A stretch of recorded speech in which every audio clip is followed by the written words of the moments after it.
it is to be an outsider. And I think that's just, to be somebody who's comfortable with other people, maybe not understanding who you are or knowing what you do, or, you don't feel as understood or connected, but you know who you are and you're okay with that. I think I didn't understand how much life changes your voice, whether it be childbirth or death or someone you love or sickness or whatever it may be, but we hold things in our body, we change the way we are, and somewhere along the way, I'm 49 years old, somewhere along the way, I lost my voice. You have no idea the pain to pull music through your belly, out your poor mouth. No idea. It's holding your grace. Yeah. As a woman, it doesn't mean you're not suffering. It doesn't mean you're not all of these things, but you're not leaning on the self-pity. And sadly, that comes from a lot of people who never got love. Love doesn't always end well, Beastie. My focus is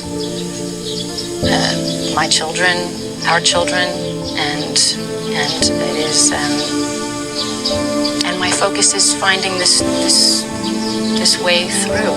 He used to say that his heart was a spider web, and I was the spider who lived on top. And no matter where I was, I could attach a single thread. So I would always be connected. So I could always find my way home. We all probably have more discomfort with the presentation of self as much as I love the work. I love the process. I don't want to think about what I look or sound like, or else I don't know if I'd be as free. Yeah. Freedom is pretty to me. So yeah, things that maybe are dangerous, they make you feel alive, make you feel, free. You never know what a reaction is. You have to just make the choices you make in life. I made the choices I made because I believe they were right for me. A lot of just you and you alone. Yeah. And that at the end of the day, it's only going to be you. Yeah. And so any little kindness Means everything. means everything. Yeah. I think I was questioning whether all those that part of me that with my tattoos and my wild side and my darker side, whether that same person could also be one day a wife and a mother and a good friend and innocent and sweet and funny, and could I ever be that, and was I really anything close to that? Why does anybody reach in and rip out the truth and tell me that I'm a fucking whore, or that my parents wish I were dead?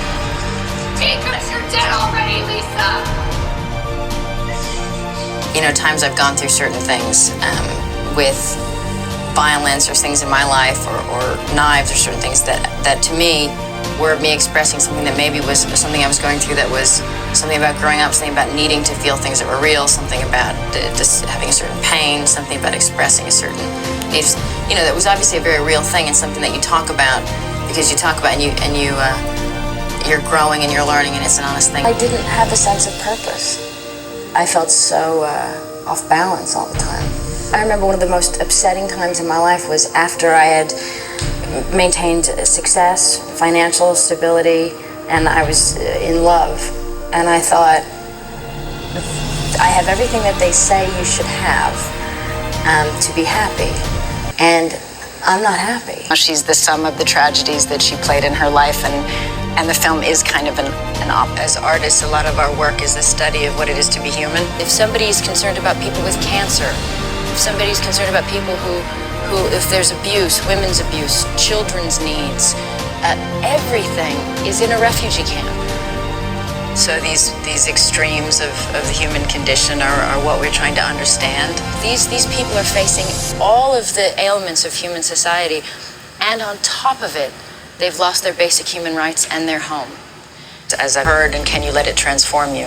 What about those millions of people that have children that are in the middle of nowhere and nobody's, do we let, what about those children? You can't save the world, Angelina.